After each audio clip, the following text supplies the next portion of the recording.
Halo guys, selamat datang di channel aku. Kali ini masih melanjutkan pembahasan mengenai kejadian pasal kelima. Nah, kali ini ada yang menarik di sini tentang pribadi yang namanya Henok. Namun sebelumnya sebagai disclaimer bahwa video ini dibuat untuk menambah wawasan, bukan untuk mendiskreditkan atau menyudutkan pandangan atau keyakinan tertentu dan juga menggantikan keyakinan kepercayaan itu. Tetapi di sini kita menggali satu wawasan ilmu untuk supaya kita pahami dan juga supaya kita semakin bertoleransi ya guys. Dan ingat bahwa diskusi-diskusi sopan dan sehat silahkan ditulis di kolom komentar. Baik, kita akan membahas mengenai pribadi Henok yang ada di kejadian 5 ini dan juga ada topik menarik mengenai kitab Henok yang termasuk apokrif atau sudigraf.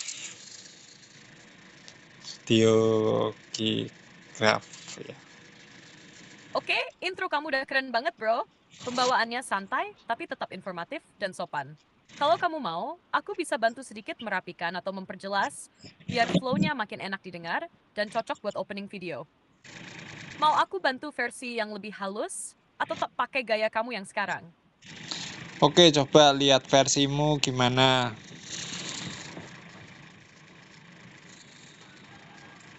Oke, ini versi yang udah aku haluskan dikit, tapi tetap jaga gaya santainya. Halo guys, selamat datang di channel aku. Kali ini kita masih lanjutin pembahasan dari kitab Kejadian pasal 5. Nah, ada satu tokoh yang menarik banget di bagian ini, namanya Henok. Tapi sebelum masuk ke pembahasannya, ada sedikit disclaimer dulu ya. Video ini dibuat semata-mata untuk menambah wawasan, bukan untuk menyudutkan atau menggantikan keyakinan siapapun. Tujuannya supaya kita bisa belajar bareng, makin paham, dan tentunya makin toleran satu sama lain. Kalau teman-teman punya pendapat, pertanyaan, atau insight lain, silakan tulis di kolom komentar ya. Tapi ingat, mari berdiskusi dengan sopan dan sehat. Nah, sekarang kita bahas, yuk, siapa sebenarnya Henok ini di Kejadian 5? Dan kenapa kitab Henok yang termasuk ke dalam kategori apokrifa atau pseudepigrapha bisa jadi bahan diskusi yang menarik banget? Mana? Mau dibawa lebih serius, lebih santai lagi, atau ada gaya khas kamu yang mau disisipkan? Oke, kita bahas sambil ngopi santuy. Sekarang kita tanya, siapakah Henok itu dalam konteks kejadian 5 ini?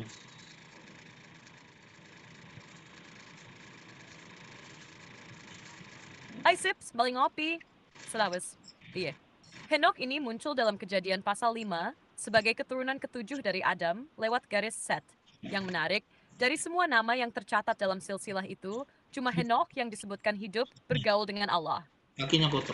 Nah, Bentar. kalimat itu beda banget dari tokoh-tokoh lain yang cuma disebut hidup sekian tahun lalu mati. Henok hidup total 365 tahun. Dan dibilang dia tidak ada lagi, sebab Allah telah mengangkat dia. Jadi, kesannya dia nggak mengalami kematian biasa, tapi langsung diangkat oleh Tuhan. Ini yang bikin dia unik banget. Kalau dibayangin, Henok itu kayak tokoh yang nggak cuma religius, tapi punya hubungan yang dalam banget sama Tuhan, sampai Tuhan sendiri ambil dia. Nah, dari sinilah muncul banyak spekulasi dan pengembangan cerita, termasuk munculnya kitab Henok yang beredar di luar kanon Alkitab Ibrani maupun Kristen Protestan. Kamu sendiri waktu baca itu ngerasainnya gimana? Ada kesan khusus dari cerita ini? Nah, sekarang muncul pertanyaan, apakah kitab Henok itu dan asal-usulnya dan hubungannya dengan Henok dalam kejadian 5 ada hubungannya enggak sih? Nah, ini dia pertanyaan seru sambil seruput kopi. Jadi kitab Henok, yang sering disebut satu Henok, itu adalah kitab termasuk dalam kategori apokrifa, atau lebih tepatnya pseudepigrapha. Artinya kitab yang ditulis atas nama tokoh terkenal, tapi kemungkinan besar bukan ditulis langsung oleh tokoh itu sendiri. Dalam hal ini, nama Henok dipakai sebagai tokoh utama. Tapi bukan berarti Henok dari kejadian 5 itu yang nulis. Isinya cukup mind-blowing, bro.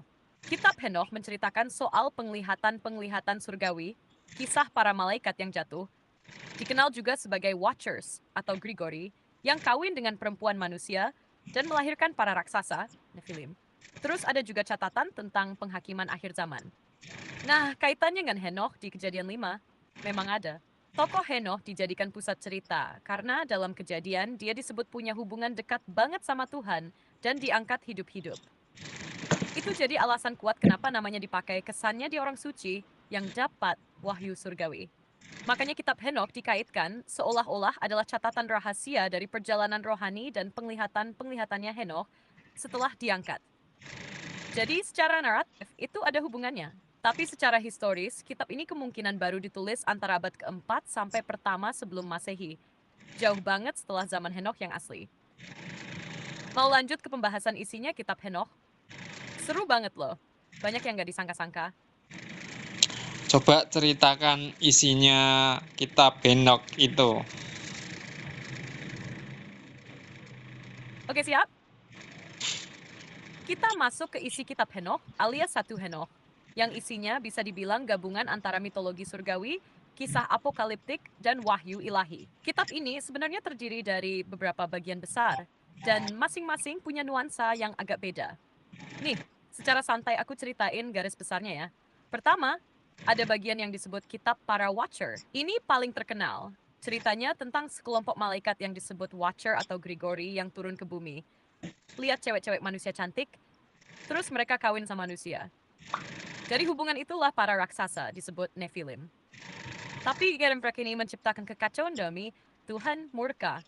Jadi Henokh dipanggil Tuhan buat menyampaikan hukuman ilahi buat para malaikat itu.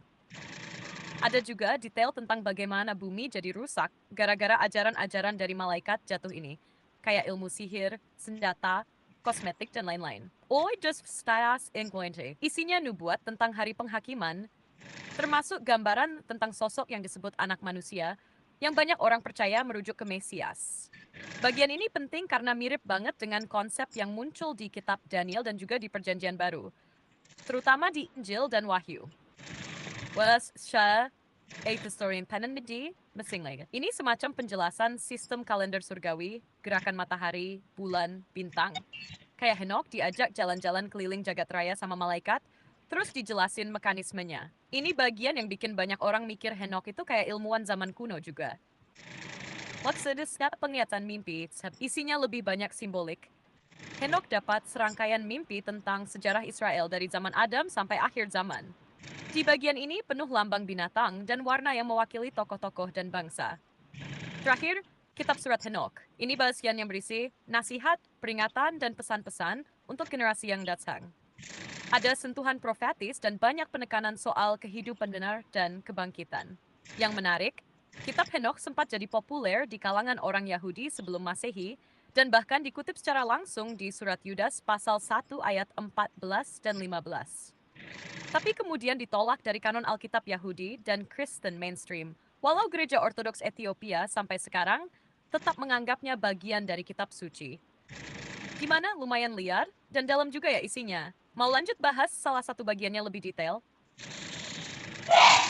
Lalu bagaimana pandangan Timur Dekat kuno atau tradisi-tradisi Yahudi rabbinik kuno melihat hal ini?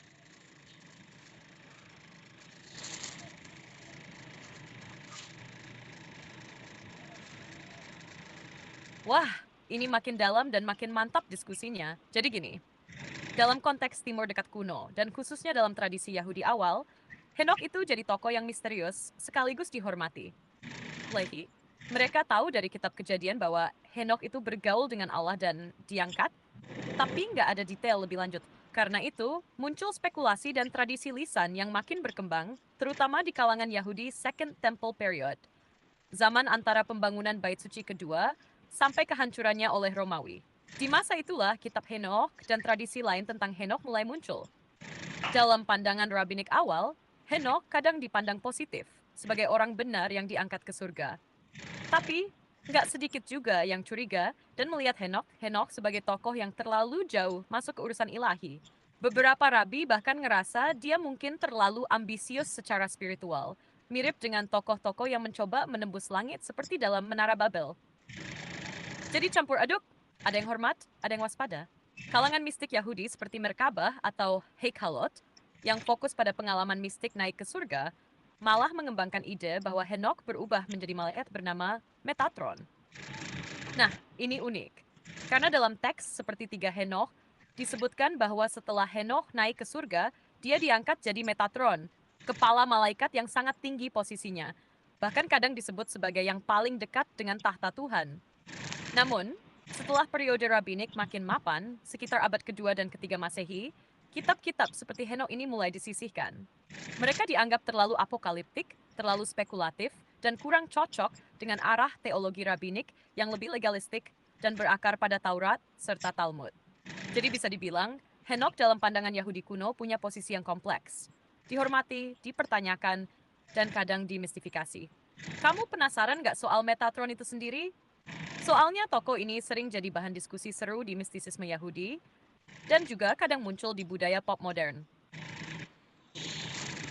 Ya, sangat menarik ya kalau kita hubungkan dengan pandangan mistik-mistik Yahudi, apalagi Yahudi kuno ini tentang cerita yang ada di kitab Henokh ya. Terutama tentang kejatuhan malaikat atau watcher yang tadi kamu katakan itu. Itu bagaimana sih?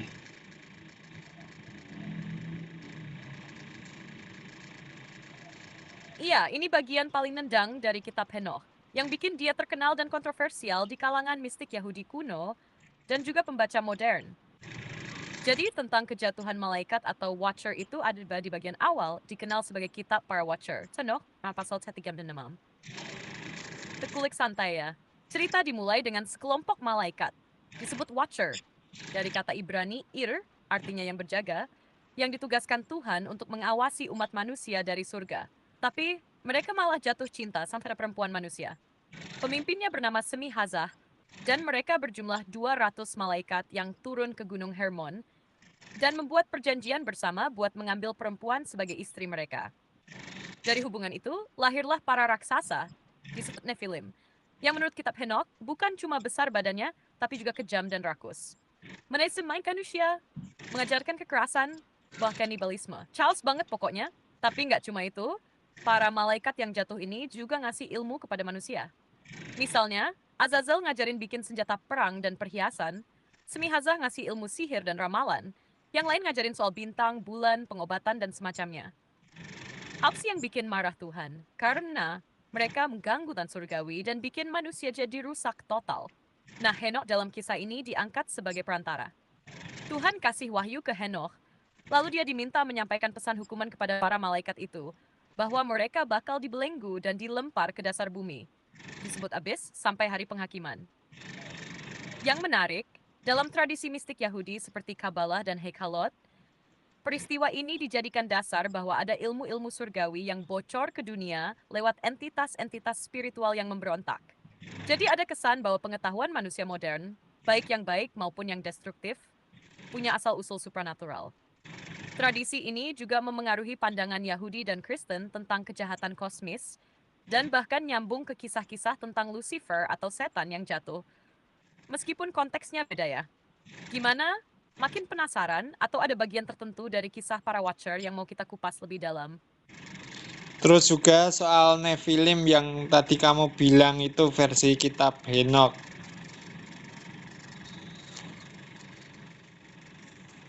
Nah, soal Nephilim ini memang bagian paling bikin penasaran dari kitab Henokh.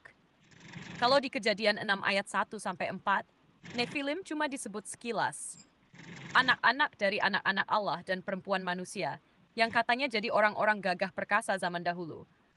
Tetapi, kitab Henokh tuh benar-benar mengembangkan kisahnya jadi super dramatis.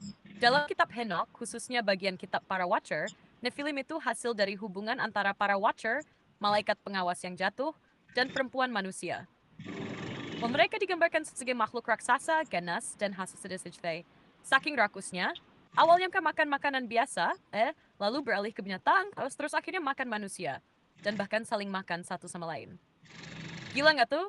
Nah, karena perbuatan mereka udah kelewatan banget, bumi sendiri berseru kepada Tuhan karena penuh kekerasan dan kerusakan. Tuhan pun murka dan lewat Henokh dijatuhkan hukuman. Para Watcher dibelenggu di abyss, sementara Nephilim dimusnahkan lewat air bah. alias bencana besar yang akhirnya dikaitkan dengan kisah Nuh. Yang menarik, setelah raksasa-raksasa ini mati, arwah mereka dikatakan jadi roh-roh jahat yang gentayangan di bumi, alias roh-roh jahat atau setan yang disebut dalam berbagai tradisi.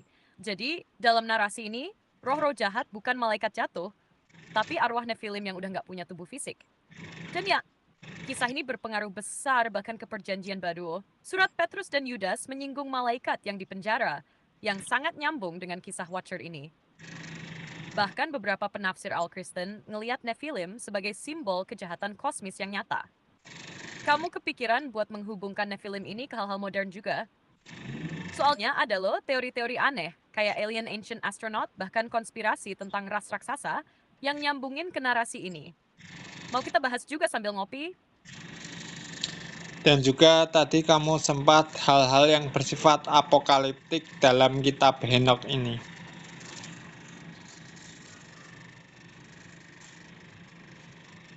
Yup, bagian apokaliptik dalam kitab Henokh itu justru jadi ciri khasnya dan jadi inspirasi besar buat genre apokaliptik Yahudi dan Kristen kemudian. Terutama di bagian yang disebut kitab perumpamaan atau Similitudes of Enoch, mulai dari pasal 30-an sampai 60-an gitu. Nah, di bagian inilah muncul tema-tema kayak penghakiman akhir, langit terbuka, tahta Allah, dan datangnya sosok yang disebut anak manusia. Yang bikin menarik, si anak manusia ini digambarkan sebagai sosok surgawi yang duduk di sebelah kanan tahta kemuliaan, yang bakal datang untuk menghakimi orang fasik dan menyelamatkan orang benar. Buat pembaca Kristen awal, ini langsung nyambung ke Yesus, apalagi Yesus sendiri sering nyebut dirinya sebagai anak manusia dan pakai bahasa yang mirip banget dengan narasi kitab Henokh ini. Tapi di konteks Yahudi saat itu, konsep ini menunjukkan kalau mereka sedang menantikan tokoh ilahi yang punya otoritas surgawi, bukan raja politik biasa. Ada harapan akan penghakiman besar yang akan menghapus kejahatan dari dunia, dan itulah nuansa apokaliptiknya. Penglihatan tentang akhir zaman, pemurnian umat benar, dan runtuhnya kerajaan-kerajaan jahat. Henokh digambarkan dalam posisi yang unik. Dia naik ke surga, melihat tahta Tuhan, melihat lautan api, tempat para malaikat dihukum, bahkan melihat neraka dan surga. Jadi kayak proto-wahyu gitu, versi awal dari kitab Wahyu di Perjanjian Baru. Makanya, meskipun kitab Henokh nggak masuk ke kanon resmi Yahudi dan Kristen Protestan, pengaruhnya gede banget. Mulai dari gambaran tentang akhir zaman, hukuman ilahi, malaikat-malaikat yang jatuh, sampai ke ide tentang kebangkitan dan hidup kekal. Kamu kepikiran buat bahas perbandingannya sama kitab Wahyu atau Daniel juga? Soalnya nuansanya tuh mirip banget dan bisa seru banget kalau ditelusuri bareng. Coba kita bandingkan. Wah, hantap. What is it said? Yuk kita bandingin antara kitab Henokh, kitab Daniel, dan kitab Wahyu. Tiga-tiganya punya vibe apokaliptik yang kuat, tapi gayanya beda-beda. Kita mulai dari kitab Henokh dulu. Kitab ini punya penglihat surgawi yang super detail. Henokh digambarkan naik ke surga, melihat tempat penghakiman, malaikat-malaikat yang diikat karena memberontak, dan tempat roh-roh jahat disimpan sampai hari kiamat. Lalu ada tokoh anak manusia yang disebut sebagai hakim akhir zaman. Yang mencolok, apokalips di Henokh bersifat kosmis, bukan cuma soal bangsa, tapi tentang seluruh ciptaan. Nah, kalau dibandingin sama kitab Daniel, gaya apokaliptiknya lebih simbolik. Daniel dapat mimpi dan penglihatan tentang 4 binatang besar, tanduk-tanduk, serta sosok anak manusia yang datang dengan awan-awan dan diberi kuasa kerajaan kekal.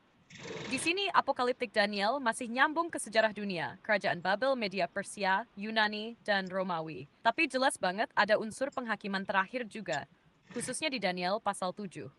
Lalu kitab Wahyu di Perjanjian Baru itu kayak gabungan dua-duanya. Gaya bahasa puitis, simbolik, penuh penglihatan surgawi, tapi juga sangat konfrontatif terhadap kekuatan dunia yang menindas umat Allah. Di Wahyu, Yohanes juga lihat tahta Tuhan, penghakiman, para malaikat, kitab hidup, dan sosok anak domba, yang juga identik dengan anak manusia. Ada 7 meterai, sangkakala, dan cawan murka. Semua itu menggambarkan transisi dunia lama menuju kerajaan Allah yang kekal. Jadi kalau dirangkum, Henokh, fokus penghakiman surgawi, asal-usul kejahatan kosmis, Nephilim, dan tokoh ilahi yang akan datang. Daniel, nubuatan historis politis dengan simbol binatang, tapi dengan sorotan eskatologis yang kuat. Kombinasi keduanya, dengan pesan untuk umat yang sedang tertindas, bahwa Mesias akan menang dan segala kejahatan akan dihancurkan. Menariknya, semuanya memperkenalkan sosok anak manusia, tapi di Wahyu, identitasnya ditegas sebagai Yesus. Sedangkan di Henok dan Danes masih lebih misterius. Kamu mau eksplor lebih dalam tentang tokoh anak manusia itu sendiri? Atau bahas simbol-simbol kayak binatang, kitab, atau angka-angka?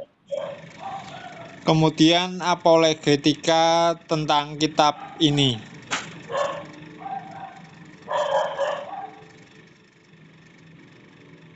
Nah, kalau kita masuk ke ranah apologetika soal kitab Henokh, ini jadi pembahasan yang cukup menantang tapi juga penting karena banyak orang yang bingung kenapa kitab ini nggak masuk Alkitab, padahal dikutip di surat Yudas. Ini kan laksi filter maybe, dan bagaimana orang Kristen biblikal harus menyikapinya. Pertama, dari sudut apologetika Kristen, poin dasarnya adalah Kitab Henokh bukan bagian dari kanon Alkitab diilhami Roh Kudus, sebagaimana diterima oleh komunitas Yahudi dan gereja mula-mula, kecuali gereja Ortodoks Ethiopia. Walaupun dia populer dan dikutip di zaman Second Temple, tapi nggak pernah dianggap sebagai otoritatif secara universal. Lalu soal kutipan di surat Yudas, ya, memang Yudas mengutip Henokh pasal 1 ayat 9, tapi ini nggak otomatis menjadikan seluruh kitab Henokh setara Alkitab. Sama seperti Paulus mengutip puisi dari penyair Yunani, atau Yesus mengutip pepatah umum, itu bukan berarti sumber kutipan itu jadi firman Tuhan juga. Yang diilhami adalah penulisan dan pemakaian kutipannya, bukan seluruh karya aslinya. Selanjutnya, dari sudut apologetika biblical Injili, kitab Henokh bisa dipandang sebagai background literatur latar yang bisa bantu kita memahami konteks budaya dan pemikiran pada zaman itu. Top seks sebahagian doktrin. Jadi, bisa dipelajari, tapi bukan pendidikan dasar kepercayaan. Lalu soal isinya, kitab Henokh memang memuat unsur yang serupa dengan Alkitab. Penghakiman, Mesias, dunia akhir zaman. Tapi juga ada elemen yang terkesan terlalu mistis, apokaliptik berlebihan, bahkan bertentangan dengan penyataan Alkitab. Seperti struktur surga yang terlalu teknis, malaikat-malaikat yang punya nama dan peran detail banget, serta ajaran tentang roh-roh jahat yang berasal dari Nephilim. Wasiyang betim saning menzenhat sekali. Jadi apologetika terhadap kitab Henokh bisa dibingkai begini. Kita menghargai nilai sejarah dan literaturnya, bahkan bisa menggunakannya sebagai pelengkap pemahaman, tapi tetap menempatkannya di luar otoritas kitab suci. Kalau ada yang bilang Henokh disembunyikan atau disensor oleh gereja, itu lebih ke narasi sensasional yang nggak berdasar bukti sejarah yang sahih. Menurutmu, sebagai Injili, kamu lebih condong menganggap kitab Henokh ini sebagai sumber referensi kultural? Atau kamu ada bagian yang justru memperkaya pemahaman iman?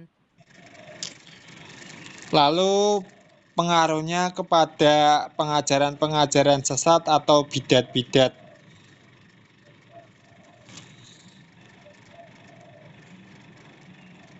Nah, ini penting banget dibahas. Karena memang kitab Henokh, walaupun menarik dan kaya secara literer, bisa jadi lahan subur bagi munculnya ajaran-ajaran yang menyimpang kalau nggak dipahami dalam terang kitab suci.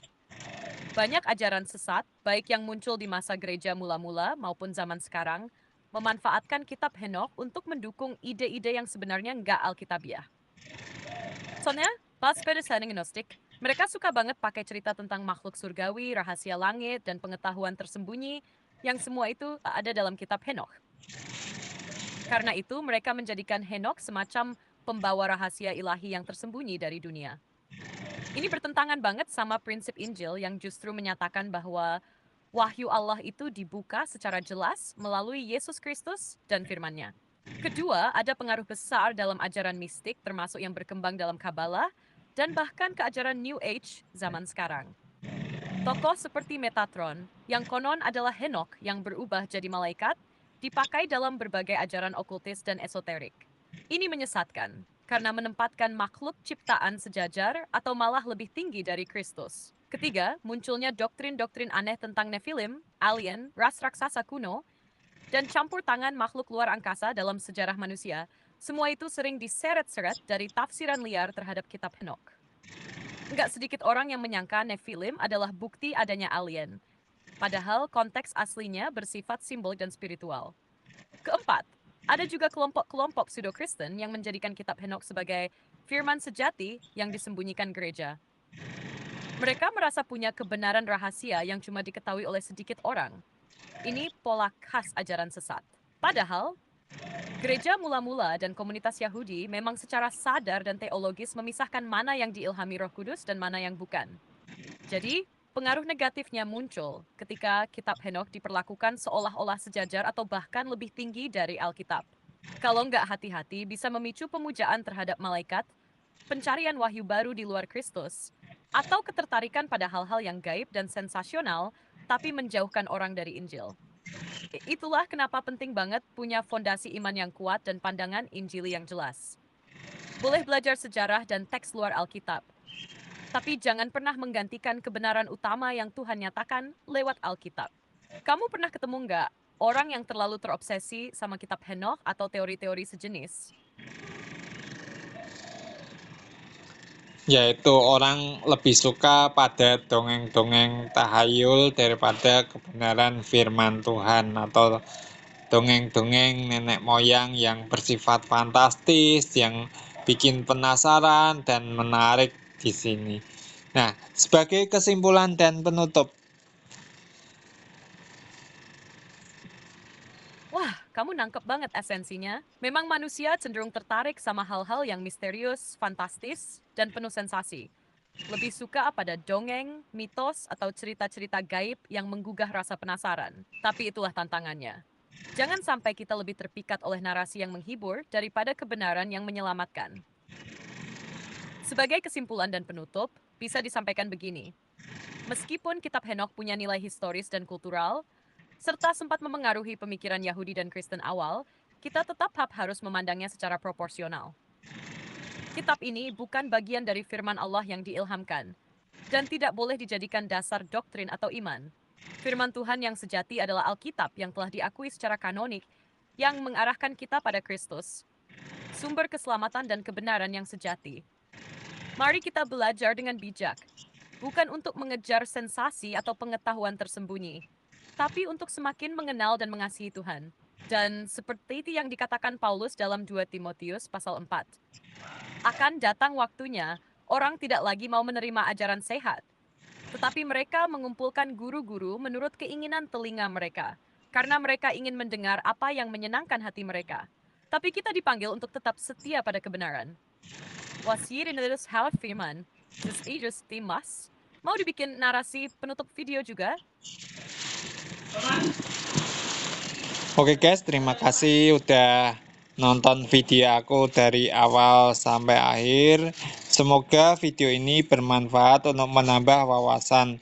Dan sekali lagi saya mau ingatkan bahwa ini bukan menjadi suatu kebenaran ya guys, tetapi sebagai suatu ilmu wawasan supaya kita lebih berhati-hati di kehidupan saat ini, terutama di akhir zaman ini. Banyak sekali cerita-cerita, dongeng-dongeng tahayul, atau penyesatan-penyesatan, atau pengajaran-pengajaran yang di luar Alkitab. Kita kembali bagaimana Alkitab itu memandang. Dan juga sekali lagi, ini bukan untuk menyudutkan atau mendiskreditkan pandangan-pandangan atau keyakinan tertentu. Kalau kalian punya pandangan lain, silakan tulis di kolom komentar. Kita bebas berdiskusi tapi bukan debat ya, kita diskusi sambil ngopi. Terima kasih ya guys, kalau kalian suka dengan video-video di channel aku ini, bisa subscribe, juga share jika bermanfaat, like kalau kalian suka, dislike aja kalau kalian nggak suka. Dan terima kasih untuk dukungan kalian semua, dan juga beberapa donatur yang mendukung channel ini. Dan terima kasih banyak. Tuhan Yesus memberkati kita semuanya.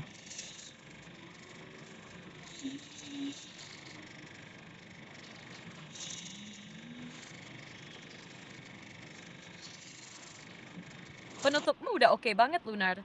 Suasananya santai tapi tetap tegas dan penuh kasih. Kalau kamu mau, bisa aku bantu sedikit poles biar alurnya lebih halus, tetap pakai gaya bicaramu sendiri. Misalnya, oke guys, makasih banget udah nonton video ini dari awal sampai akhir. Semoga bisa nambah wawasan kita semua ya. Ingat, konten ini bukan buat menyatakan kebenaran mutlak, tapi sebagai bahan renungan dan pengetahuan aja. Di zaman sekarang banyak banget cerita-cerita dongeng, tahayul, atau ajaran-ajaran yang gak selaras dengan firman Tuhan. Makanya, kita bersenang-senang. Hai, siapain? Masak besar dan mencicipi. Kalau kalian punya pandangan lain, boleh banget tulis di kolom komentar ya. Kita diskusi bareng. Santai aja, bukan buat debat. Ngopi bareng sambil bro. Jangan lupa like kalau kalian suka, share kalau bermanfaat, dan subscribe biar nggak ketinggalan video berikutnya. Terima kasih buat semua yang mendukung, khususnya para donatur, kalian luar biasa. Tuhan Yesus memberkati kita semua. Kamu pengen aku bantuin juga buat nambah back sound atau saran visual buat penutupnya?